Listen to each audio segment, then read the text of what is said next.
Good evening, residents of Everett, Washington. I'd like to call to order the City Council meeting of August 21st, 2024. For the record, Councilmember Vogely will be participating remotely this evening. Councilmember Vogely, can you hear us? Mic check. Okay, well, we'll give her yet another chance in a minute. City Council meeting meets all requirements of the State of Washington Open Public Meetings Act. Committee members are welcome to join either in person, remote via Zoom, or by calling in. For those who wish to participate via Zoom in the future, you'll find the instructions to register under public comment on the City of Everett website under the City Council Department.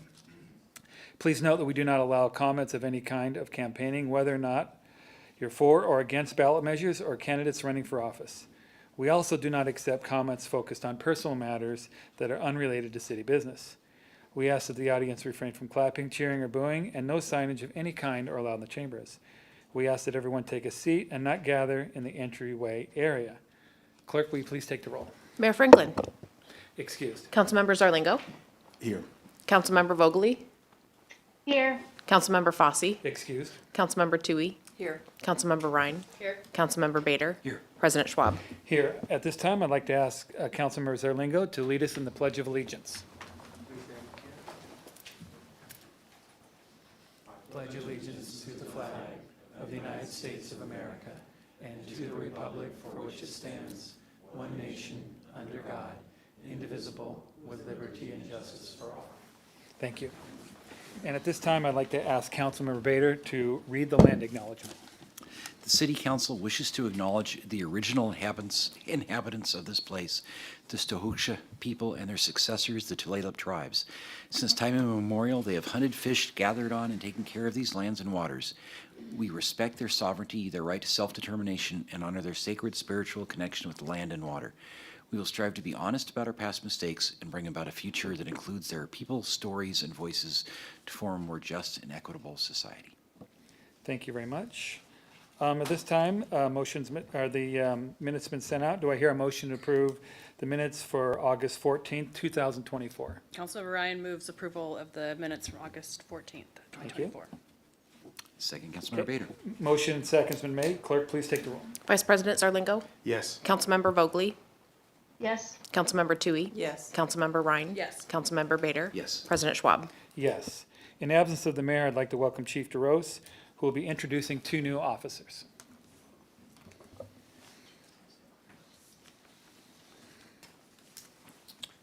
Thank you, Council President. It's my pleasure to introduce two of our newest officers. Glad to return here again to introduce more officers to you. Hope to continue to do that into the future.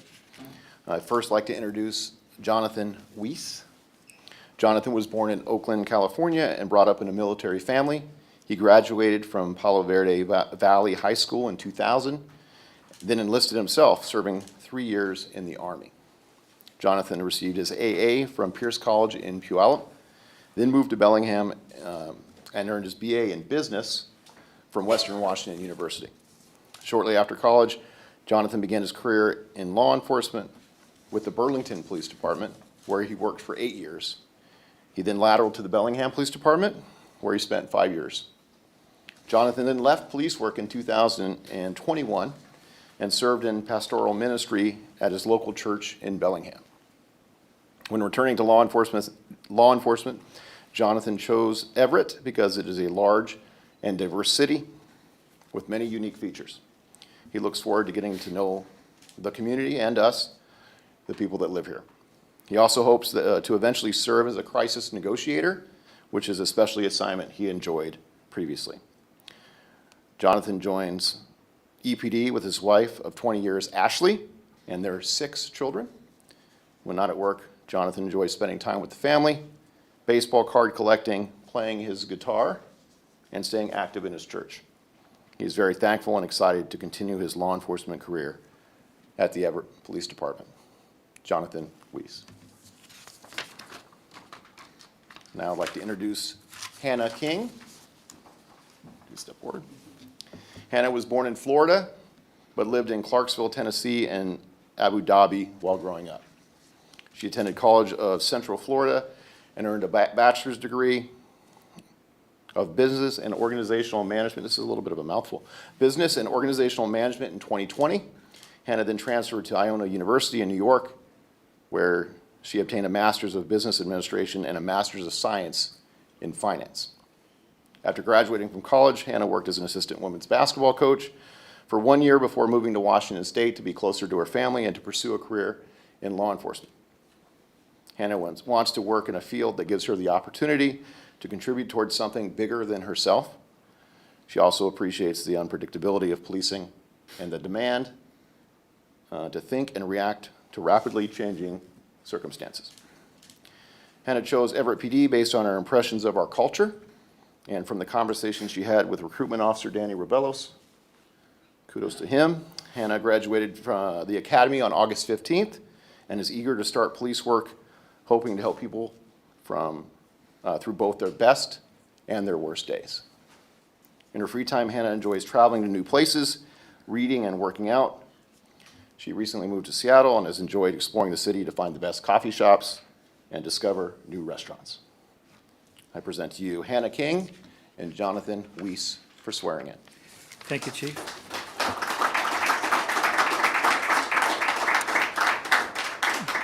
Do I have a motion to accept Hannah King and Jonathan Weiss as the newest members of the Everett Police Department?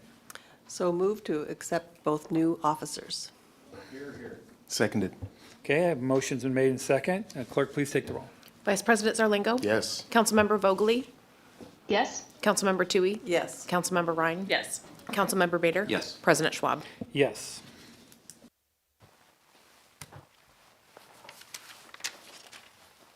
All right, please raise your right hand and repeat after me.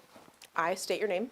I, Jonathan Weiss, Do solemnly swear do solemnly swear that I am a citizen of the United States that I am a citizen of the United States, or a lawful permanent resident, or a lawful permanent resident, that I will support the Constitution of the United States, that I will support the Constitution of the United States, the Constitution and laws of the State of Washington, the Constitution and laws of the State of Washington, and the Charter and ordinances of the City of Everett, and the Charter and ordinance of the State of Everett, and that I will faithfully, And that and I will faithfully, honestly, and impartially honestly, and impartially perform the duties of police officer perform the duties of police officer according to the best of my ability. according to the best of my ability. So help me God. So help me God.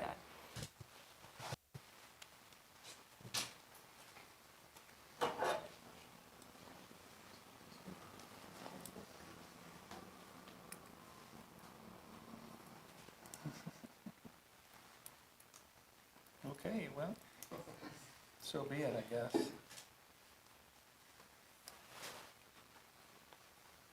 Guess I didn't give it back to you. All right, here we go. It's brand new, so it's deaf. Yeah. Congratulations. Thank you so much.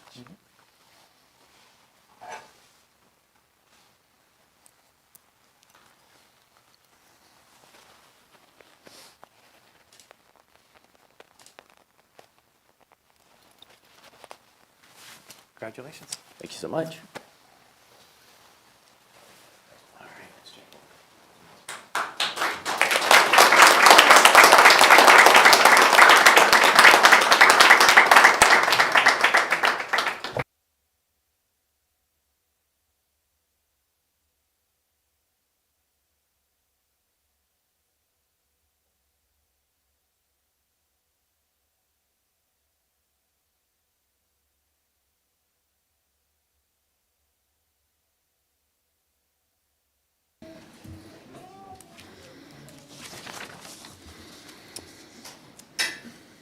Okay, now it's time for public comment, which includes written comment acknowledgement. Under our rules, written comments shall be considered in the same manner as oral comments. The commenter must provide their name and city of residence. Written comments require this to be made part of the official council record. Good evening, Angie. Do we have any written comments or anyone to sign up to speak? Good evening, President Schwab. We have both. We have written comments from David Koenig, which is in regards to the comp plan update, Liz Stenning in relation to Everett Chamber of Commerce, and Brian Donabrink regarding Everett Chamber of Commerce, and these were provided to administration and staff to be part of the record. And we have one individual here to speak, so if Timothy could please come to the podium.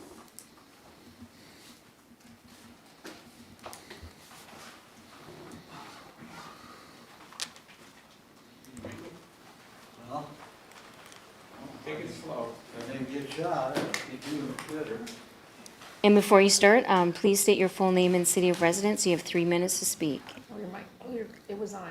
Oh, it was on. press the right button. There we go. Yeah, my name is Timothy Wetstein. Coming in here on an article that was in the paper written by Mr.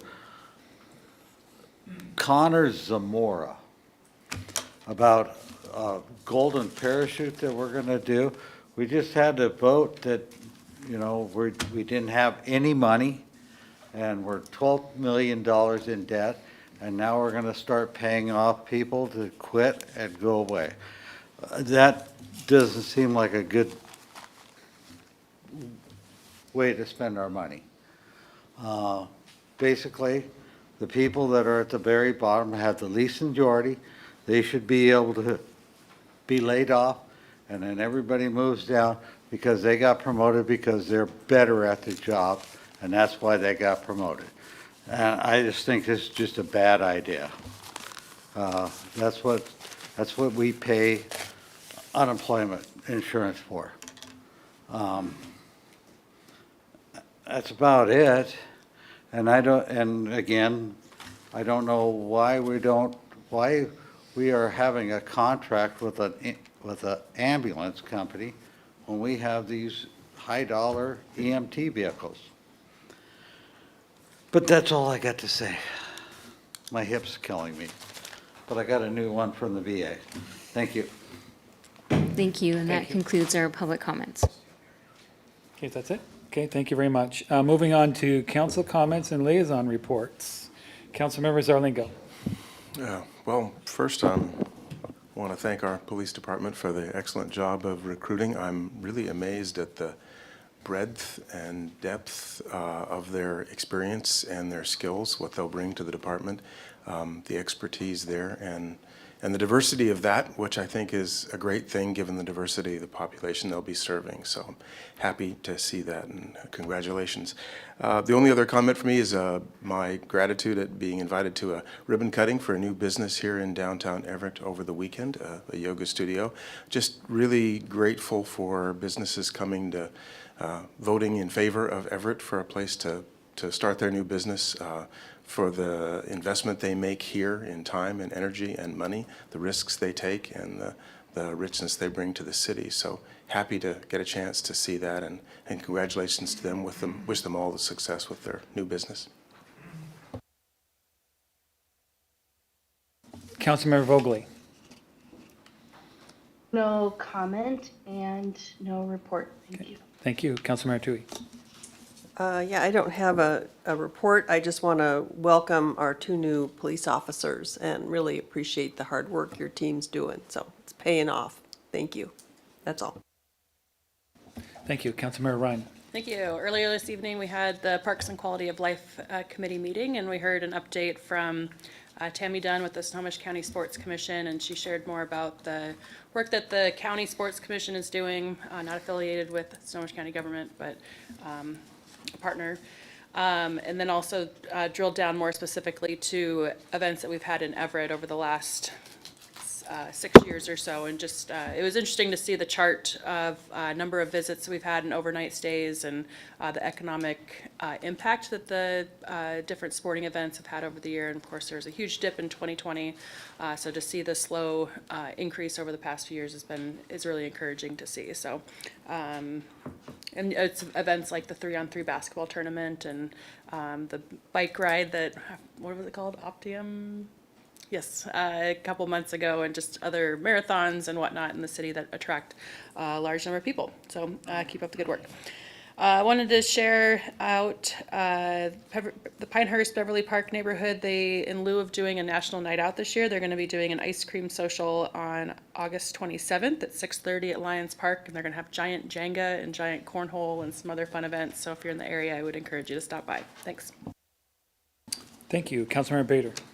Just one request. I've had several constituent inquiries since the U.S. Supreme Court ruling, I think back in June, about public camping. So I'd ask if at some point in the near future, we might schedule a briefing in terms of how that might affect Everett. So would request that of administration. So, and other than that, no comments. Thanks. Good, thank you very much. I have a few things just to report on our budget committee and the process. You're aware that we've had some open public forums, one yesterday, one tomorrow, and then one on the 26th. And then we have selected a consultant. His name's Michael Bailey.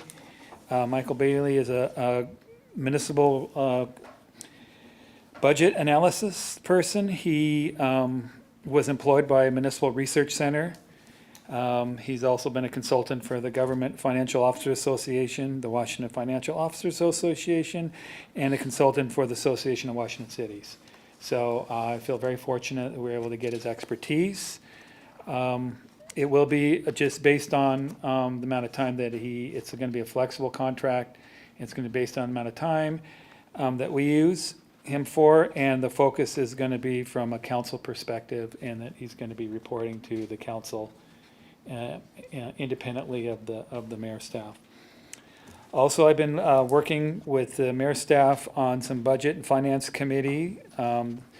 We are looking at 5 to 6 o'clock. It'll be public attended, but not room for public comments. Of course, public comments can always be made here at this meeting or by email. So we're looking at the 4th and the 11th of September and the 25th. And I know it's a big, big lift for this board. But we have a lot of heavy lifting to do. We can always change it if we need to, or be versatile. On September 18th, we're just penciling that in for another budget committee meeting, but it will be with our consultant and not with the mayor's staff. It will be separate. And then also, we're looking at scheduling a meeting of 3 council members with our consultant. We have one scheduled on the 27th of this month with Councilmember Fossey and Tui, and then schedule a series of meetings with other council members, and that'll be an area where the council members can ask individual questions, dig in deeper in the areas that you are concerned about or you have questions about. So a lot to come. Council President. Yes, go ahead, question.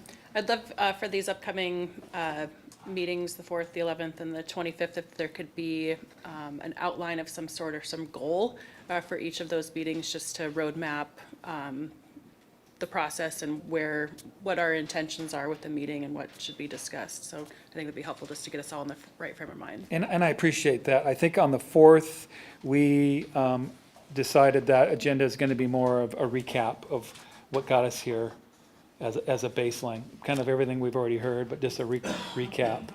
And then I believe the 25th is a revenue and expenditure review, and the 11th is still evolving. But yes, thank you for that. We'll get that as soon as possible. Yeah. And then I haven't had the conversation with our consultant for the one date. We'll just work that out. So we'll see what that goes. That's going to be more led by council and some of the questions and things that you have.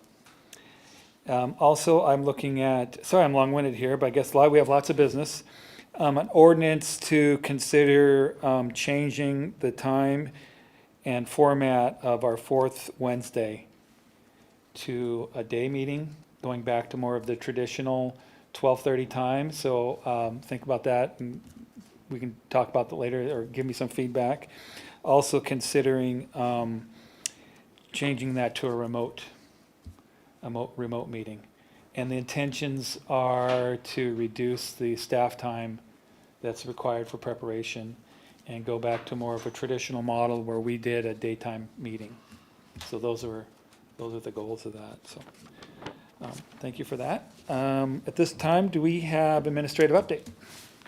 Yeah, I just thought I would add on our efforts to gain information from the public about budget balancing options. So, Council President, you mentioned the public meeting tomorrow. It's at 5:30 at the Evergreen branch of the library.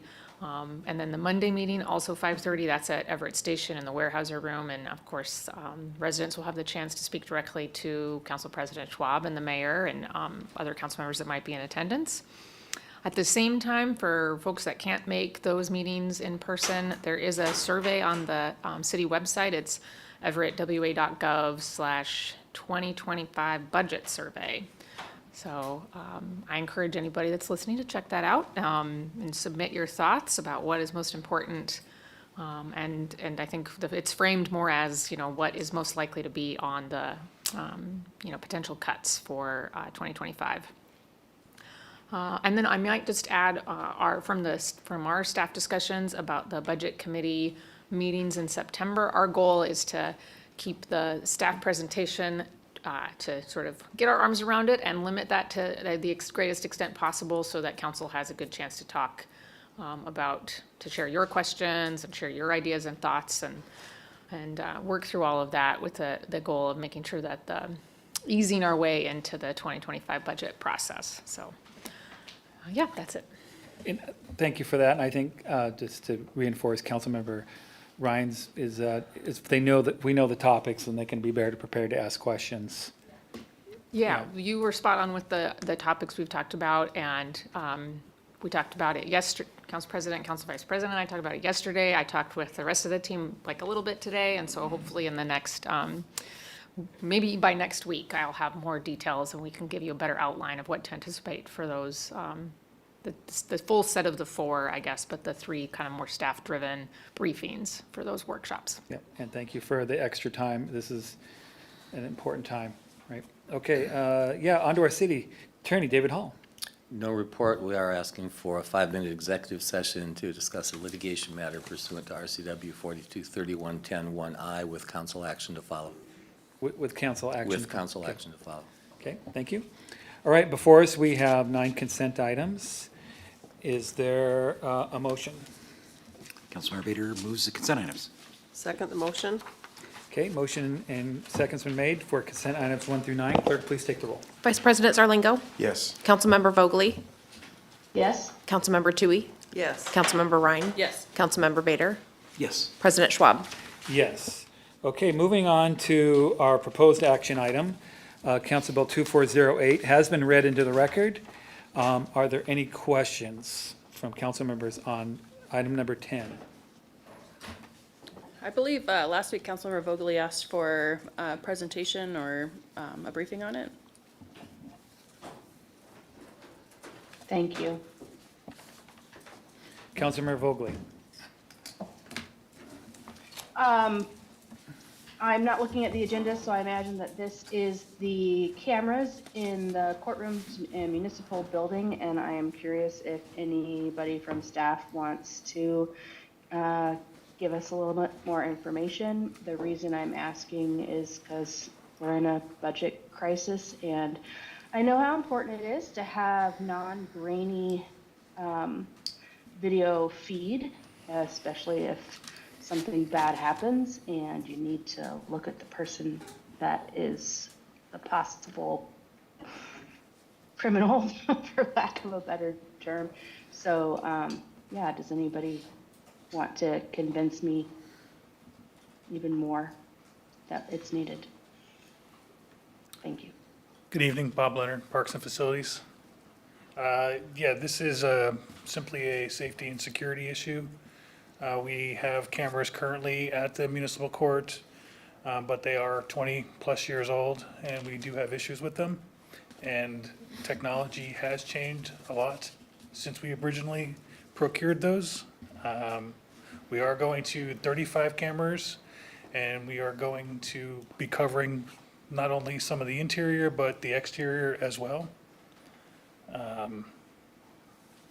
We have been working with the municipal court to make sure that the concerns that they've had about their safety and security are addressed with this upgraded system.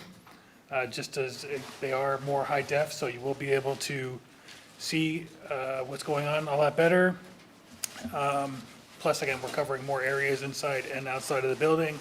It is not a standalone system, it is cloud-based, so you can not have to be on the system to actually access the system. You could do it from the web as well. that's my briefing. Councilmember Vogely, you have any other questions or comments? No, I appreciate the intel. Thank you. Any other questions on this? Yeah, okay, thank you. All right, moving on to item number 11, Council Bill 2804. It's a second reading. It's been read in the record. Administration has given council a potential ordinance that could be introduced here in this meeting, and I've asked them to do a briefing on this potential ordinance. Thank you. Good evening, Council. On the August 14th meeting, staff introduced a voluntary separation incentive program. Based on comments and feedback received at that meeting, staff has now provided amendments to that ordinance. There are two proposed amendments. The first one is in Section 2, adding a cap of $55,000 for the incentive payment. We did a disparate impact analysis to ensure that by making this change, there would be no impact to our older workers that may take the incentive. The second amendment is in Section 5, and this has to do with positions that are vacated due to the voluntary separation incentive program, and we have now changed that from endeavoring that we would keep the positions vacated for at least 4 months. We have now amended that section that the positions will remain vacant for 12 months. With that, though, the city will prioritize holding those positions open for 12 months, but in order to assure efficient and cost-effective delivery of services, city services, the mayor or designee reserves the right to reallocate the vacated position to another classification, which would then remain open for at least 12 months. For some reason that we do fill that position within the 12 months, we would provide notification to City Council within 30 days of the reason that that was filled. At this point, I'm happy to take any questions that you might have regarding the original ordinance or the amendments that have been made. Questions? Oh, Councilmember Vogely. Thank you so much. Could you give us a completely theoretical example of reclassification and a filling so that we can understand better what that means? Absolutely. And this is, again, this is just an example that's coming to mind, but if we had, say, an assistant director of a position or a deputy chief in either police or fire that was to take the separation incentive program, we would want to backfill that position, and most likely that would be done within the ranks, and then we would hold that position where that employee was promoted to would then be vacated, and we would keep that position vacant for the 12 months.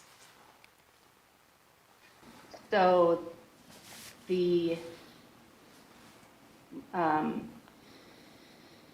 lesser paid position is the one continuing to be vacant, because if it was, say, a sergeant and a beat officer went into that position, I imagine it's more pay. So I want to make sure that I'm getting that right. You are correct. There would be a reduction in the cost savings. However, there would still be a significant savings to the general fund. And Thank you. can I also add that that certainly isn't an assumption we're making on all of these positions. I think it was for the purpose of an example. But really, our goal is to retain as much savings as we can with the voluntary separation program to avoid reductions in involuntary separations from the city.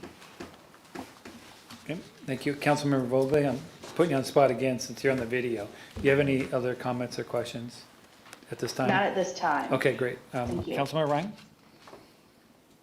I need a couple more minutes. Okay. Somebody else can come. Any other comments or questions? Councilmember Tui? Yeah, I have a couple of suggestions for amendments that I would like to make based off of both of those. The one that they brought up about 12 months was one of them, so thank you for doing that. The first one is to increase the minimum time of service with the city of Everett from 18 months to 2 years. I just feel that 18 months is just not a length enough time to offer a severance package to. I just feel it's a little bit too generous. So I would like to move to make it a length of 2 years employment, which falls in line with the ordinance from 2020. For clarification, could you tell me what line that is in the, That's section 1, part B. I don't know, I was looking at the new one. Hang on. that part hasn't changed in the new one. Yeah, so section 1, Oh, yeah, paragraph B, yeah, where it says 18 months. Yes. You make a motion to change that to 24 yes, months. yes. Motion's made, is there a second? If this is the appropriate time to second, then I would Yeah. second, yeah. Okay. Okay, Okay, at this point, Right. we probably, probably should do this one change at a time? One paragraph at a time or one line at a item? I think one amendment at a time would be a good idea. Okay. So we got a motion, a second on this one. And unless they are somehow linked logically. Are they linked there? no, Okay. Questions on, question on the motion and second. Yeah, sorry, just more question on procedure. Council President, or City Attorney, we're just at this point making a motion and a second to modify what's on the table for when we vote next week, is that correct? Correct, Okay, yeah. so no need to vote right now on. Correct. Okay, thank you. okay. Some clarification that we have to vote on the amendment. You're proposing and voting on an amendment to the proposed ordinance. Today. Today. Yeah, the And then amendment won't pass. That will leave us next week with an ordinance that presumably has been modified somewhat this week, and you will vote then on the ordinance as amended next week. So we're going to put it, we'll vote on the amendment for today, but it won't go into effect until the third reading. Okay, so I have a motion, any comment on this particular amendment? I have a comment Councilmember on Vogely has a question for. Okay, so right now that we have this, we have to speak on this motion amendment. Yes. Okay, Councilmember. Thank you. So last week, when we had made suggestions, we didn't take a vote to include it. It was that staff had worked on folding it into the draft that we see today. So I'm not, a vote on an amendment isn't in line with what we had done last week. So I would suggest that we. You should also vote on the two proposed staff amendments, which fold in the suggestions you made last week. I'll be glad to make those amendments at the appropriate time. Okay, so we're going to tackle one at a time. Do you want to, unless you want to amend the friendly amendment to this motion? Is there another part that we need to include that refers to this amendment? Because right now, it seems like it's standalone. Okay. We can continue down, all right. Any other? Oh, Councilmember Vogely, thanks for waving your hand. Thank you. And I think this is about I know it's about what we're talking about, but I'm not sure if it's the amendment. I am curious if this 18 months or 2 years, whichever it happens to be, is that working with the city in aggregate or in their current employment? So let's say somebody has worked for the city, they quit for a while, they came back, they've only been here a couple of months, but the length is much more than 18 months or 2 years. So is the 18 to 2 years in aggregate or from most recent time of hire? It's continuous employment, so if there was a break in service and they have not been reemployed for 18 months, they would not be eligible for the incentive or the program. Thank you. Okay, any other questions? Councilmember Vogely? Yes, I think that this has gotten completely discombobulated, and I don't find us going in a smooth trajectory of voting on amendments. I don't think yet that we have had a smooth trajectory, like in anything. So when it comes to amendments, and when they come forward or not. So I think we need to make absolutely certain what we're doing here and then follow that path forward for like the rest of the calendar year. I.e., amendments were made, and staff brought forward amendments after talking with council. Now, one of those staff amendments is being amended, but nothing's really amended. So when do we vote, make it clear, and continue that form moving forward?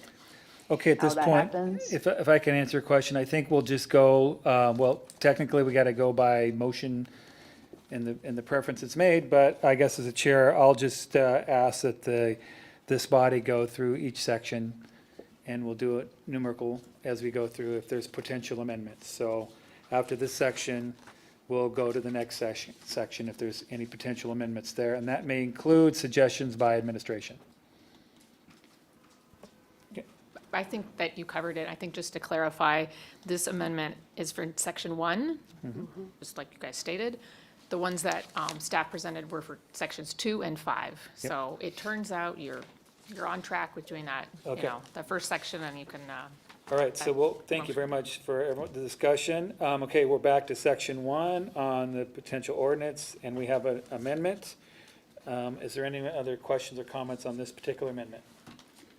Just to confirm, this is not an amendment to an amendment, but an amendment to what was originally placed before us last week. Yeah, this would be an amendment to the original ordinance, Council Bill 2408. What administration has given us is kind of a written part of it with their additions, so yes. Okay, any other comments or questions on the motion to amend? Okay, clerk, please take the roll. Vice President Zarlingo, Yes. Councilmember Vogely, I don't know, because now I'm not sure if it's the 2-year thing, and I'm not looking at section 1 at this moment. So what are we voting on? We are voting on section 1, paragraph B, last paragraph, changing 18 months to 24 months service with the city of Everett. Thank you, and yes. Councilmember Toohey, Yes. Councilmember Ryan, Yes. Councilmember Bader, Yes. President Schwab. Yes, okay, we are looking at our ordinance again. Council Bill 2408 is, I'm just going to request, is there any more amendments for section 1? Okay, moving on to section 2. So for section 2, then, I'll move so we can get it on the table, the proposed amendment from administration changing section 2, paragraph, which one are we looking at? D, D2 to 55,000. Not to exceed Not to exceed, thank you. 55,000. Yep. Is there a second? Councilor Ryan seconds. Okay. Is there a discussion? Councilmember Toohey? Well, I have an amendment for this same paragraph. It doesn't, I don't mind the not to exceed 55,000. It's just a different way of looking at the cash severance payout. So I don't know if you want that at this time or separately. Well, is it germane to this motion? Will it affect? No. It will not affect this motion? No. Okay, then I just would prefer to do it separately then. Okay, thanks. Councilmember Vogely? I'm just asking you specifically because you're on video there. Okay. No. Any other questions? Motion to second on this amendment? Okay, clerk, please take the roll. Vice President Zarlingo, Yes. Councilmember Vogely, Yes. Councilmember Toohey, Yes. Councilmember Ryan. Yes. Councilmember Bader. Yes. President Schwab. Yes. Okay, moving on, we are still in section 2. Are there any other, Councilmember Toohey? Yeah, I would like to make a motion that we, that instead of the straight 4 months base salary for everyone, that we use a sliding scale. And I'm taking the one from 2020 where it better reflects the value of longevity of years of service with the city. It would start with 2 years of service is eligible for 2 months, of base pay, and up to 20 years or more will then be eligible for the 4 months base pay. And in the 2020 ordinance, it has that all laid out by years of full service. Could you provide that to the clerk for the record? Yeah, it's in the 2020 ordinance, but yeah. Okay. Can you provide any more detail? Is there a second? I'll second. Okay, for discussion, could you just provide a little more detail on what that does? Because I don't have it before us, so. Okay, well, instead of everyone, regardless of how their length of service to the city of Everett, would get 4 months of severance, and instead of that, it's on a sliding scale, and it starts at 2 years of service, they would get 8 weeks of base pay, and every year it goes up by a half of a week, so that by the time you reach 20 years, you're at the full 4 months, and 20 years and beyond would get the 4 months. Any questions or comments from council? Councilmember Bader. Thanks. I'd just like any, if there's any, and I apologize, I didn't ask for this on the amendment to the 18 to 2 years. Any comments from staff here and about the budget impact that might have on potential Thank you. savings? I do have a comment. I feel compelled to share that the more restrictive we make the voluntary separation program, the more likely it is that we're going to have to look at involuntary separations from the city. I think that's really important as council is considering restricting this further. The choices are yours, but there's a lot of risk with us not getting to a number that voluntarily our employees are choosing to leave the city. So I have a lot of concern over that and wanted to be sure that that was considered by council. Thank you. Any other comments or questions from council? Councilmember Ryan. Thank you.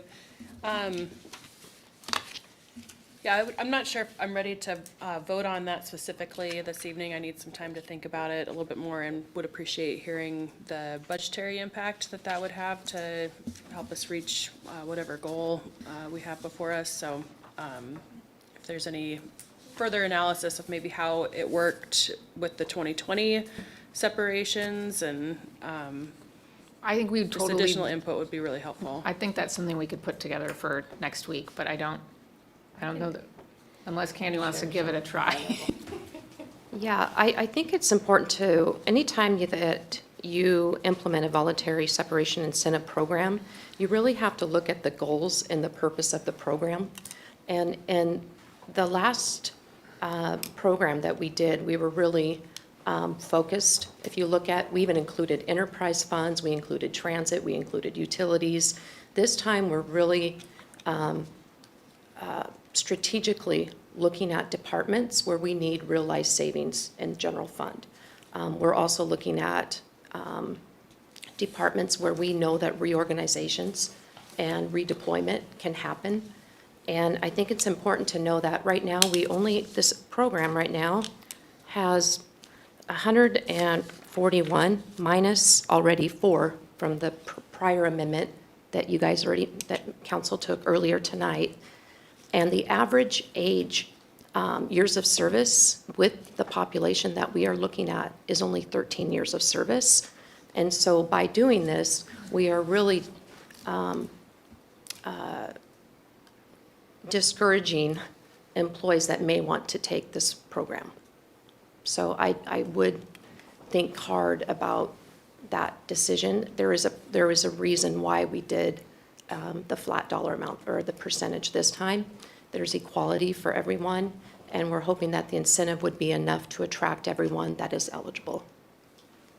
Could I also ask a clarifying question? Councilmember Tui, I emailed you guys the link to that 2020 ordinance, and that sliding scale goes up to 30 years of service. At 20 years, I think it's like 4.5 months. Was your intention to copy the whole scale or just the? I just went up to the 4 month, wherever it hit 4 months, and Okay. then everything was included beyond that, in that. Okay. Oh, so like max of 4 months at the, Yeah. like 18 years of Yeah. service, basically. Okay, thanks, I appreciate it. Good. Councilmember Bader. I was just going to echo Councilmember Ryan's comments. This is interesting. I'd like to get more info. Even though I seconded it, I'm inclined to not support the amendment at this point, though I would definitely consider next week bringing it back with additional info. So, thanks. Is it appropriate to move to table until? Is that a point of order? Yes. Okay, because you're, okay. Then moving to table to give time for this consideration. Okay. Motion's, like a second? Second. We got a second? No debate? Clerk, please take the roll. Vice President Zarlingo, Yes. Councilmember Tui, Yes. Councilmember Vogely, I move to table. I vote yes to table. Councilmember Ryan. Yes. Councilmember Bader. Yes. President Schwab. Yes. Okay, so we have one tabled amendment, and then at some point, next meeting, we could make a motion to bring from the table. All right, okay, moving on to section 2. Is there anything more in section 2? Okay, we've covered that. Section 3, section 4. Any questions or comments in section 5? Councilmember Ryan. Thank you. In section 5, for position backfill and subsection A, the second sentence mentions that the request to backfill VSIP positions vacated through the program are subject to review and approval by the mayor or their designee. The conversation that we had at council last week, to me, I was hearing from council that those decisions would come through council for approval, not through the mayor for approval. And it seems like if there isn't actually a change with this amendment, because it's still, even though the time of a position being held vacant has increased to the 12 months, the mayor is still at the mayor's discretion to backfill. But council last week had talked about how that should be something that comes before council of if the money should be expended or not. So I'm not supportive of that pathway. Okay, for clarification, we don't have a motion on the floor, but we do have suggested motion by administration for section 5, number A. So thank you. So at this time, there is nothing on the table here at this point. I don't look like Jennifer really wanted to say something. I did, but then you just Okay. said I didn't, I was like, well, we can leave it at that. I don't have to. I was just gonna add that, our intent was to clarify that the goal was to, capture savings from this program, so to hold positions open to the greatest extent possible. We added the notification to make sure that council members were aware of any, and I think just to be clear, it's not, like any time of BSIP-related position were to be filled. So if it's the scenario that Candy was talking about, where it's sort of a shift, you still would have that notification for that original, that shift, I guess. And then my other thought is that in drafting this, we were also balancing the role of the council in approving the budget and the role of the mayor in hiring and firing staff and implementing the budget. So, but Okay. I get that it maybe didn't capture everything you were looking for, so. And then we had also had a discussion about a hiring freeze ordinance. Is that still in the works to come separately? I can speak to that. We essentially have implemented a hiring freeze. Our directors have been notified. I think kind of a part of your last question and then this question, the end result of looking to refill a vacant position and the VSIP is initially recommended by a director. So I'm asking council to consider the great leadership we have in our departments and the understanding that they don't do so without a lot of thought and really looking at positions that are mission critical to us.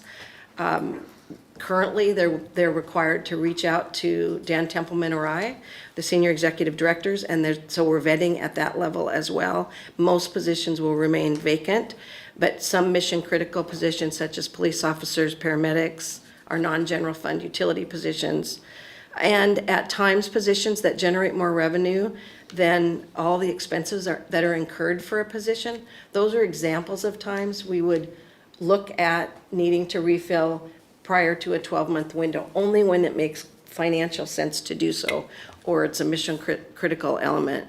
Remember also that there are some labor agreements that require some bargaining if we don't refill positions, and we will do that. But there's just another layer that we are responsible in terms of administration and making sure that happens. And so our proposal was rather than requiring council, a group of 7, to agree to refill some of these positions, that we notify you for those rare occasions that we believe we need to be doing that for the better of the community. And we feel like it's our role. It's an administrative role. It's not a policy level role, so. If there's some positions that are on this list that are mission critical, then why are they on the list?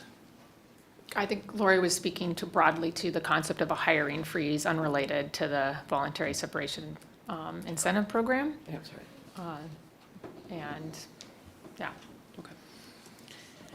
All right, I see Councilmember Vogely. Yep, They're Councilmember Vogely. patiently raising her hand. Councilmember Vogely. Thank you so much, and Councilmember Ryan really hit on a lot of those pieces that I have in my head right now. And yes, I was remembering talking about the hiring freeze, and if it is,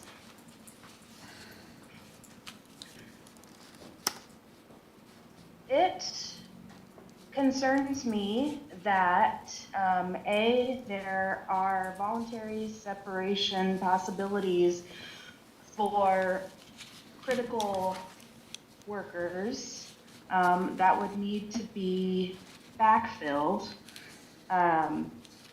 You know, it's just kind of going around and about.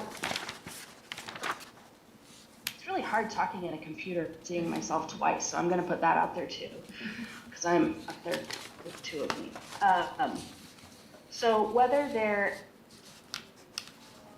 are goals to hold open vacant spots, there are rare occasions that a spot will need to be filled.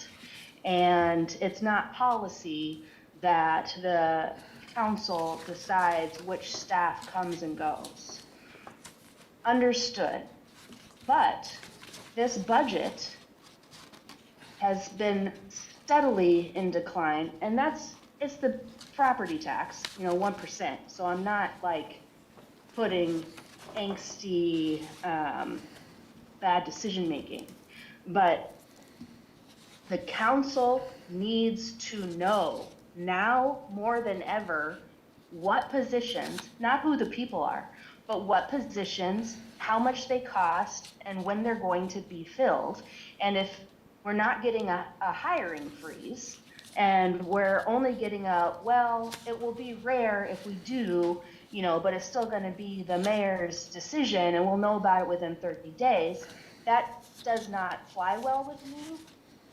We are the budget-making people, and this current budget scenario needs to really put that forward. And I do understand that there are critical positions, and this city is going to hurt, man. It's going to hurt, and people aren't going to be here to take care of that pain. But we need to know the financial aspects of it, and so that is what I have to say. Thank you. Okay, thank you. At this point, we're on section 5, and there are no amendments or motions at this time. Any comments, questions? I'm going to jump in there, Council Councilmember President. Bader. Thank you, sorry. Nope, you're good. So I'm going to move section 5, except I'm going to add the words after mayor and council and strike or designee. And I would say as I make this motion, actually, I'll wait for a second and then make a comment. Councilor Ryan. Actually, okay. Councilor Ryan, seconds for discussion. Could you read it? Sure. As you want it written, for the record. The city will endeavor to hold positions vacated through VSIP open for at least 12 months. Requests to backfill VSIP positions vacated through the program are subject to review and approval by the mayor and council. And then the remainder of the proposed amendment from administration as well. So you're proposing that we strike out designee Or and add council, yeah. add council? Councilor Ryan, seconds. Okay. A motion and second. Is there Question on the motion, okay? Quick Councilmember comment. Bader. I would make a commitment, though, that if this passes, that if this something like this were to come to council, I would move at that time, I would move first, second, and third reading all be concurrent, assuming that didn't run afoul of parliamentary procedure, so that we could get that done quickly, because I know those kind of decisions need to be made quickly when you're involved in hiring. So I just would make that commitment to administration that I would move forward in that fashion if this passed. So you would ask the chair to have a first, second, third, final reading for all these amendments? yeah. Okay, I'm not sure. I know we can have second, I know we third. can't bind ourselves, but. I know we can combine two. Just a point of clarification, I don't believe the action of council reviewing positions that we fill would require an ordinance of first, second, and third reading. Correct. Okay, Good. thank you. Councilmember Vogely, did I see your hand up? Okay, I just want to make sure that, and I believe this is what I heard Councilmember Bader say, it's the mayor and council, not or. Because I know you're taking out designee, but there's or designee, so it would be striking or designee, adding and council. That is correct. That is correct. Okay. any other question, comment? Councilmember Ryan? Thank you. I would, I'm not sure if it's a friendly amendment, but I would suggest that we have a sunset to this as well, so that it's not in perpetuity, but at some point, maybe December 31st, 2025, it sunsets or comes back to council for reapproval or review or something like that, just to make sure that we're not. Yeah, and my understanding is this ordinance is going to sunset once automatically anyway, after the, could we clarify? It's a good question. I mean, there's not a sunset provision, but the rest of that clause refers to the 12-month period. So I think Yeah. hopefully that would be sufficient. This would be sort of during that time frame, those 12 months. I think it gets you to the same place, yes. Yeah. Okay. I mean, the latest that someone might take advantage of the opportunity of the voluntary separation is November 30th of this year. So I think we would understand your intent that these reviews would end after November 30th. Okay, any other questions or comments on the amendment to the ordinance? Yes. Councilmember Vogely? It would sunset 12 months after this November. The latest eligibility, correct? Okay. I'm looking at the super smart people in the room. Well, someone could leave the city sooner than November 30th, but if council would like to have it sunset on November 30th of 2025, based on what's in this ordinance, we can do that. Okay. That works for me. Okay. Do we need that written in the ordinance as a separate amendment? The intent of how about the intent of the amendment? I think since the latest that this review could occur is November 30 of 2025, then you don't need to make any changes, because that is the latest it will occur, whether or not you put in a sunset provision Okay. as written. Okay, for the record, thank you. All right, at this point, I think we're going to vote on the amendment to the resolution for section 5. So clerk, will you please take the roll? Vice President Zarlingo? Yes. Councilmember Vogely? Yes. Councilmember Toohey? Yes. Councilmember Ryan? Yes. Councilmember Bader? Yes. President Schwab? Yes. Okay, moving on to our action item, item number 12, adopt a resolution occurring when staff recommendations and authorizing the mayor to implement the next steps to establish the Everett Chamber of Commerce. Do I have a motion? Councilmember Bader so moves. Okay, Seconded. okay, we have a motion and a second. Do I have any questions? I hear a lot of paper shuffling. That was You wanna a take a breath quick here? transition. Yeah, so we're item 12, a recommendation for the Everett Chamber of Commerce. Great. And, yeah, Councilmember Ryan. Thank you. I re-listened to last week's discussion and was hoping for, I guess, just like another conversation about how the PSA the person's gonna be selected to be the facilitator for the formation group, and then how the formation group is going to be formed, and their roles and responsibilities, and ways that council can participate in all of that. I know that staff plans to move forward as quickly as possible with preparing notice about the opportunity for the PSA, and will notify council once that's out on the website and available. So we plan to do that. We will be sharing it on social media, and we would, hopefully council members can do the same, share that with your networks to get the word out. Tyler and Julie would be the main leads to do those interviews and make that selection.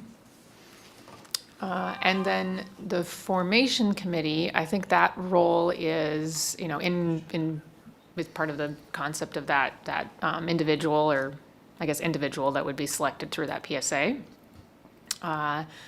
And I think Tyler spoke last week about ways to keep the council informed with that, and the possibility of having kind of a council liaison to that. And certainly moving forward as a chamber would be established, that's a pretty common, either as a formal member or as an individual and representative from the city, so. Great, thank you.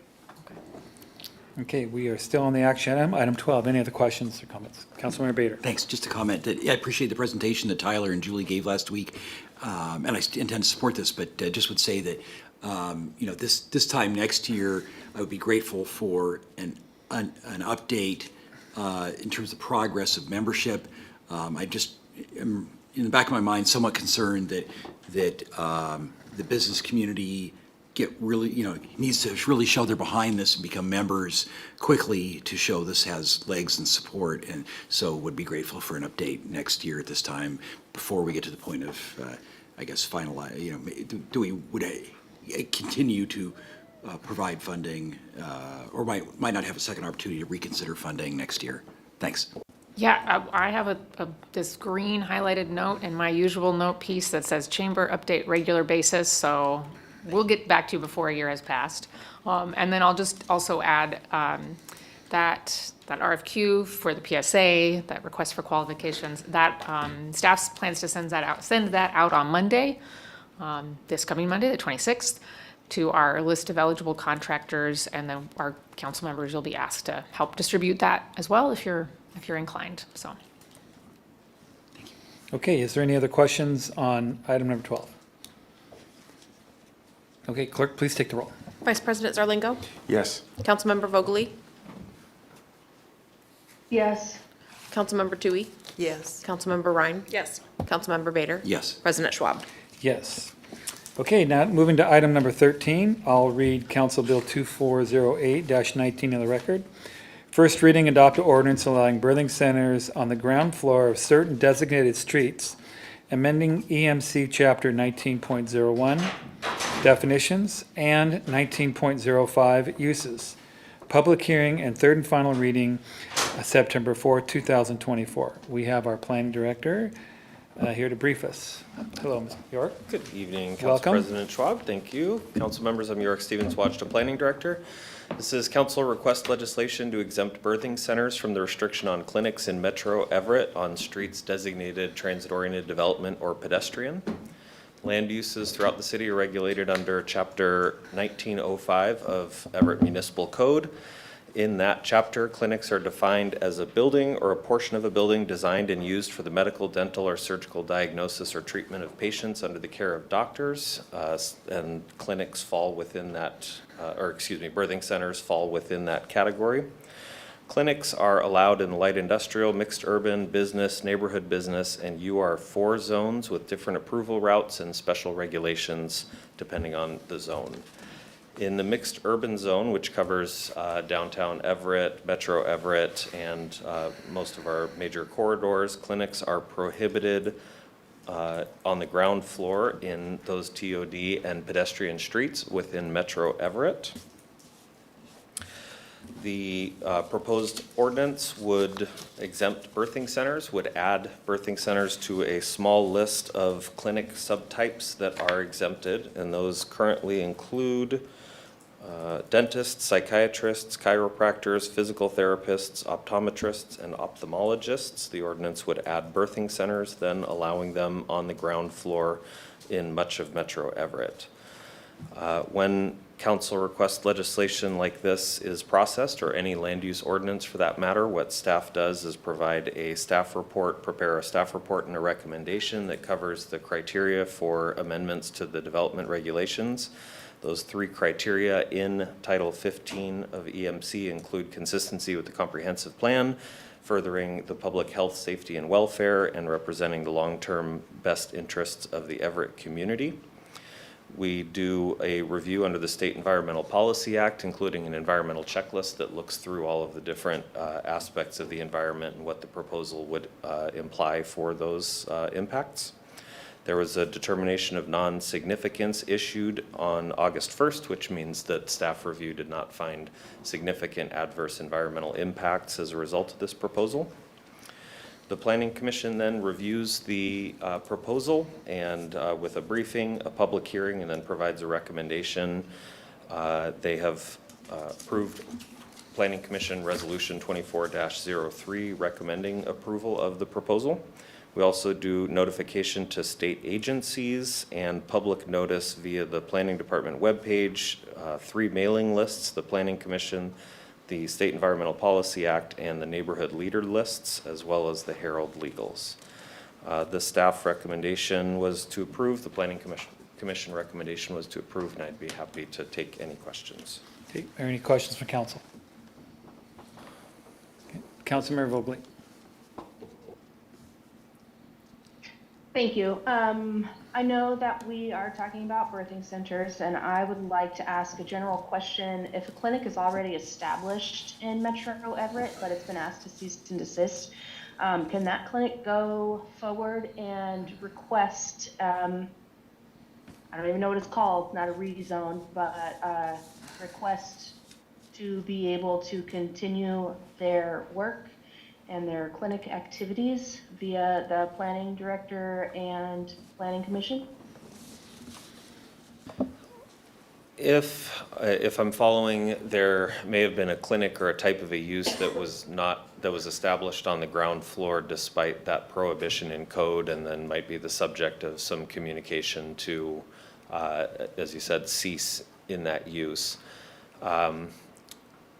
To normalize such a use, if it was established not under the provisions of code, would require a legislative amendment. In this case, the prohibition on clinics on the ground floor is via special regulation in 19.05. Special regulations are modifiable administratively if 3 criteria can be met, that the modification would maintain the intent of the regulation being modified, that it would not cause adverse impacts on the neighbor, and there's one other one as well that I can't remember. So if the planning director finds that those 3 criteria are met, then the regulation may be modified. Maintaining the intent of the prohibition is a difficult one for some of these uses, because presumably the intent was to restrict the clinics. So there is an administrative modification route that could be applied for, and if rejected, that there is an appeal process for that, or the legislative route would be the other way. Councilmember Vogel. We good? No, we're not good, but I will leave my questions at that. Thank you. Okay, so we have 2 more readings. So is there any more questions for this particular reading? Okay, we'll move on. Thank you. All right, moving on to a public hearing, but first we'll have a presentation from Melinda Adams. Thank you. This is 2024-2029 Everett Transit Development Plan and 2023 Annual Report. Thank you for being here. Good evening, Council. Melinda Adams. So our transit development plan is an annual report for 2023 and a look to the future for 2024 through 2029. The TDP is a state-mandated annual report, and the information on the report is used by the legislature in their deliberations on the state of public transportation. It lists activities and accomplishments in the previous year and forecasts plans for the following 6 years, providing guidance for other plans. Although there are budgetary elements, it is not a budget document. This presentation is a summary of the more detailed document in your packet and is posted on Everett Transit's website. While the document is not a service plan, it does foreshadow what future service plans may look like. The TDP was presented to the Transportation Advisory Committee on July 8th and August 15th. This is a public hearing and does not require council action. Administrative activities for 2023 include the number of Everett Transit arrivals for text messages and phone calls received, resulting in a 16% increase over the 2022 numbers. Commute trip reduction, we refer to as CTR. We hired a new CTR administrator in July of 2023. Since that time, she has expanded the program, expanding it to 26 work sites in 2023, and to date, in 2024, we have 29 work sites. This is a significant increase for this program. Activities include a work plan and timeline created to engage the public in the development of an updated 4-year plan as required by the state. Through public outreach, activities, and survey, we collected nearly 245 responses to assist in the development of that plan. Extensive work was initiated with work sites to engage employee transportation coordinators, and we have engaged 20 new ETCs. This is a very notable achievement. We're very proud to have her on board.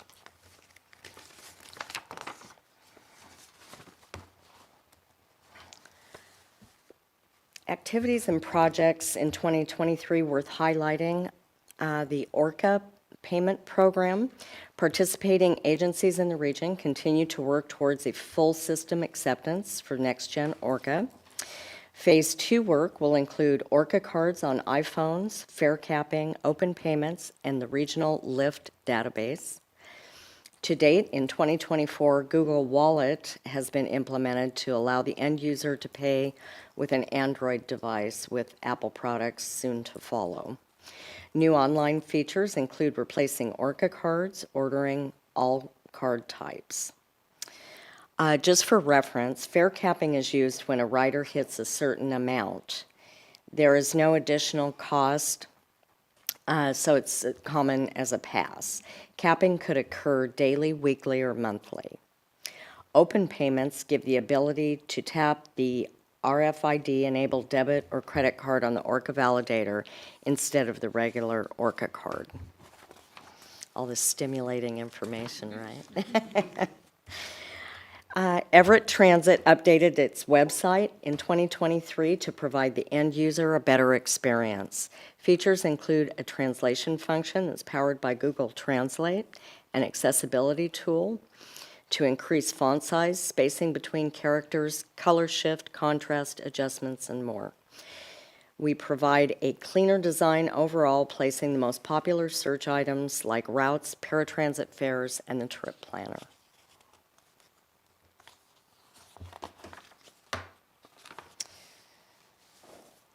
For our facilities, specifically Everett Station, granite blockades and concrete planters were added to the entrance of Everett Station to obstruct vehicular threats to the entrance of the building. 84 cameras were installed at Operations, College Station and Mall Station, Everett Station, and Transit's maintenance facility. Telematics were upgraded to obtain smart charging reports to gather data rather than rely on our public utility bills. Transit's city portal allows the public to review ridership, service statistics, fleet efficiency, emission reductions, bus stop utilization, and other items.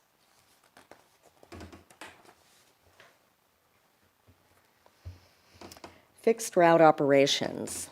The increase in fixed route passenger trips were attributed to the restoration of service to pre-pandemic levels in 2023. Ridership increases can also be attributed to the Move Ahead Washington funding that allows youth 18 and under to ride free. Fixed route expenditures reflect a 14% increase, restoring to pre-pandemic levels. Fixed route fuel consumption reflect a 5% decrease from 2022 and can be attributed to having more electric vehicles in service. For paratransit operations, as the transit system continues to recover post-pandemic, paratransit operations experienced an increase in 2023 in both ridership and fuel consumption.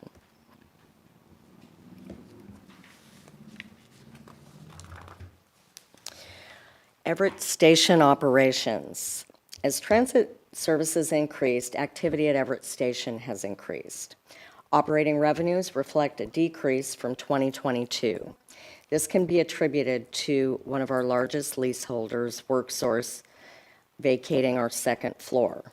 Operating expenses experienced a 23% increase from 2022. These expenses include the addition of 2 security guard positions and an increased expenses with the loss of WorkSource on the second floor. Everett Station continues to have a high cost of operation that is not covered by rent alone. Everett Transit's financial outlook is strong. Our operating budget reflects the total operating revenue of $35.3 million with a total expense of approximately $29 million. We continue to maintain an operating reserve of $5 million to sustain service. In our capital expenses and revenues, Everett Transit has numerous capital projects planned for 2024 through 2029, with the largest obligations happening in 2025 and 26. These are attributed to replacement buses. We begin with, you can essentially read from page 18 on your multi-year financial plan. Our beginning balance began at approximately 6.6, carried over from 2022, with a total revenue in 2023 of $10 million. That brings us to a total of approximately $16.7 million, leaving us with a balance of $4.2 million. It's important to note that capital grants include matching funds.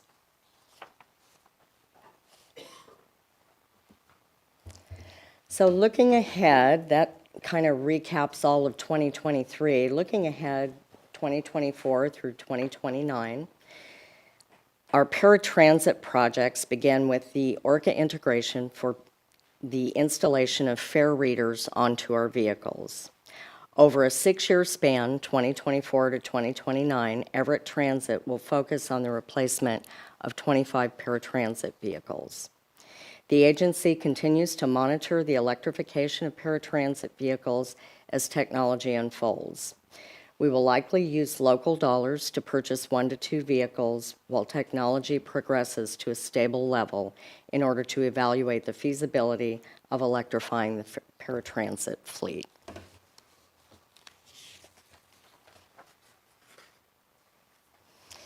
For service planning, as we mentioned before, Everett Transit restored service back to pre-pandemic levels in 2023.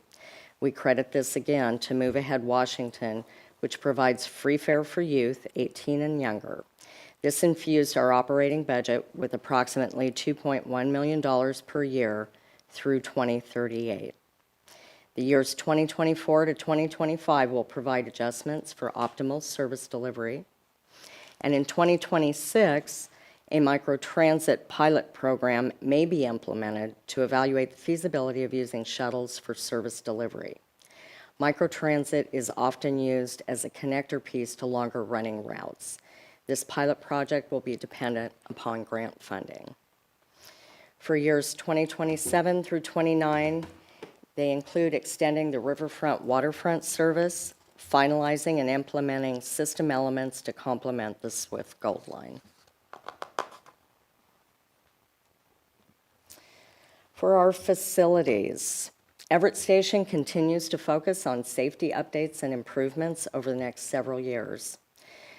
A wheelchair charging station was installed and updates to our elevator cabs completed. We will begin the introduction of electronic wayfinding in the bus bays and customer service center. This technology component will aid our visitors to Everett Station with ease and through real-time information, and we hope to have that construction completed by the end of this year. It's worthwhile to note that many of the projects will span several months and at times into the following year. Notable projects include Great Hall improvements, furniture replacement, entrance improvements to include air curtains, and an HVAC system design. We are hoping that will help to bring down some of those costs with adding those air curtains and being able to put in a new HVAC system. That should help us tremendously in that manner. In 2025, we'll focus on fire alarm control panels, and the replacement of the HVAC system will begin. 2026 identifies essential repairs to walkways, including addressing sections of granite that have lifted and cracked to reduce trip hazards. We will also look to replace and upgrade our public announcement system in 2027, and 2028 will focus on the lighting and Great Hall in the conference center.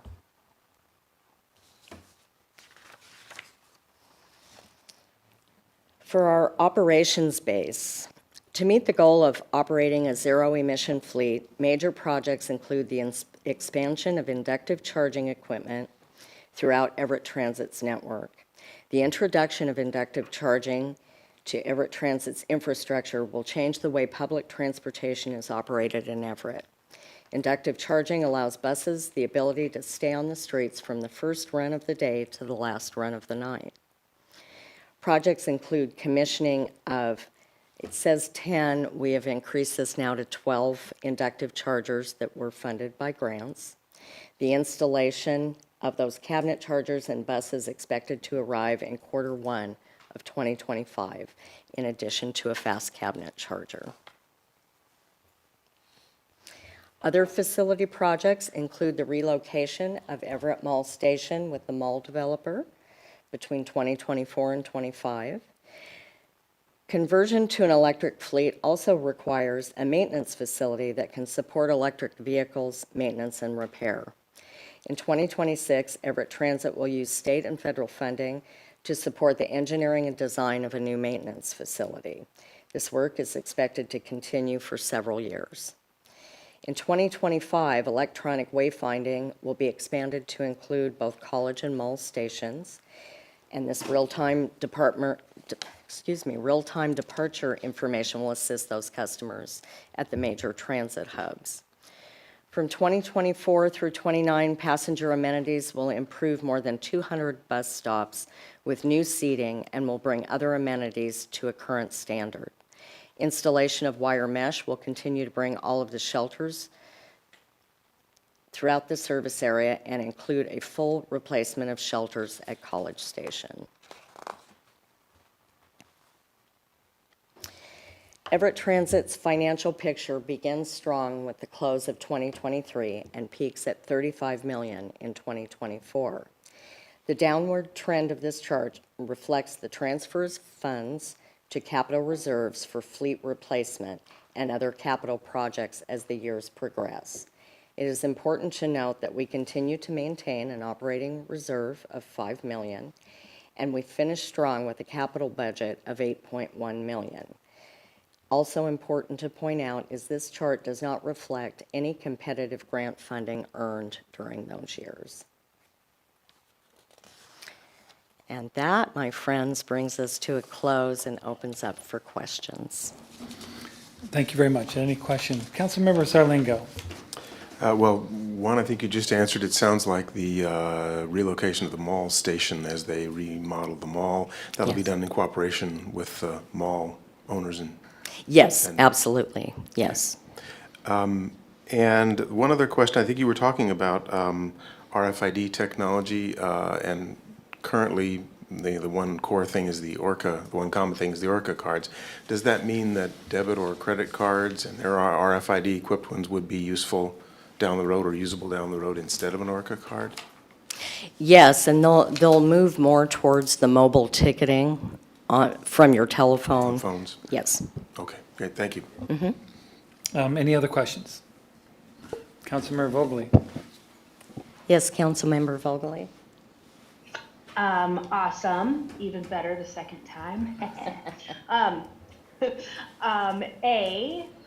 I must have missed it the first time, but wheelchair charging infrastructure is awesome, and so I was really glad to hear that. Wanted to not double check, but transit is an enterprise fund, so a lot of these financial bits are not one and the same with the general government budget. That is So, correct. Okay, I just wanted to put that out there. Two more things, fairly short. Braille, I was watching a very interesting dialogue between a person who was typing and a person who was apparently able to read by Braille as the other person was typing. Okay, so that blew my mind.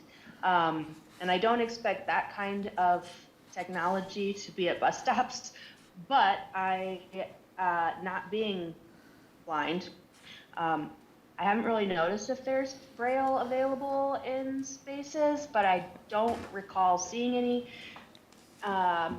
Is there any site, I don't even know how to say the word, but. Yes, is there any- and that's a really good, excuse me, observation and question.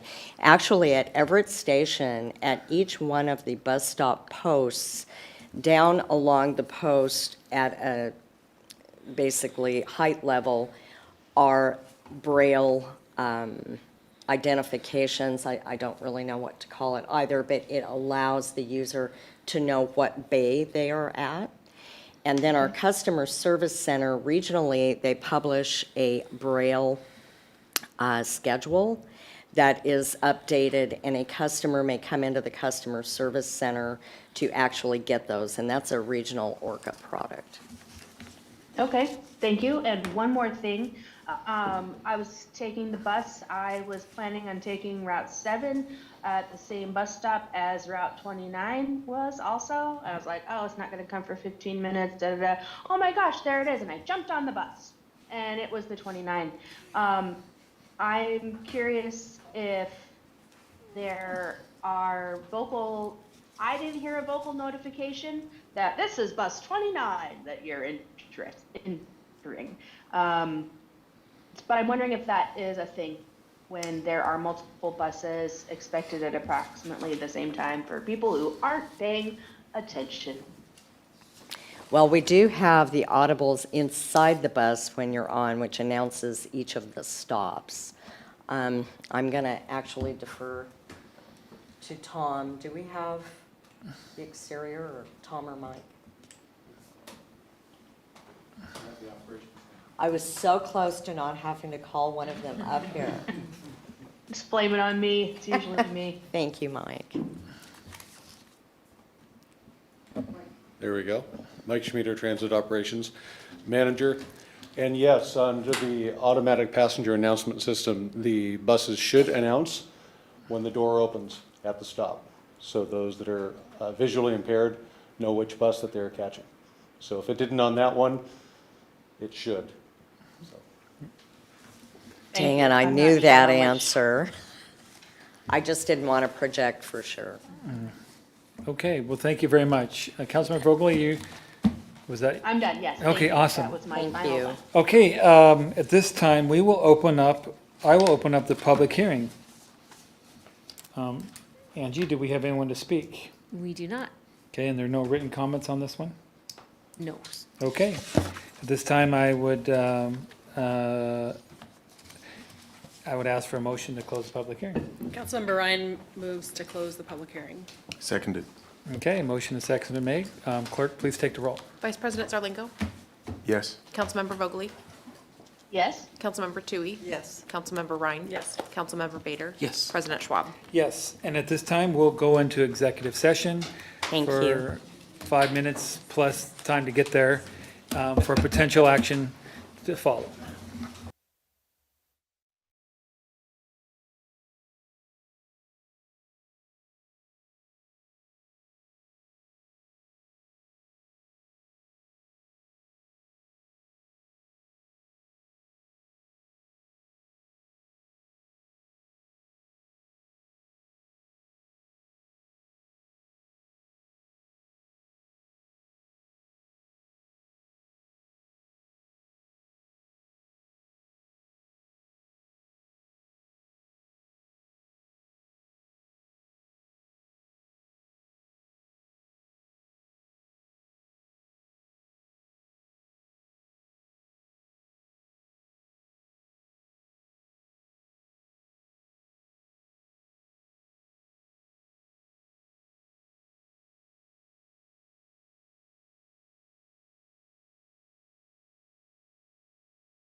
we have to wait for that? Oh, we have to wait for the, thank you. Okay, executive session is ended, and currently we're waiting for Councilmember Vogely to get back online. Is that possible?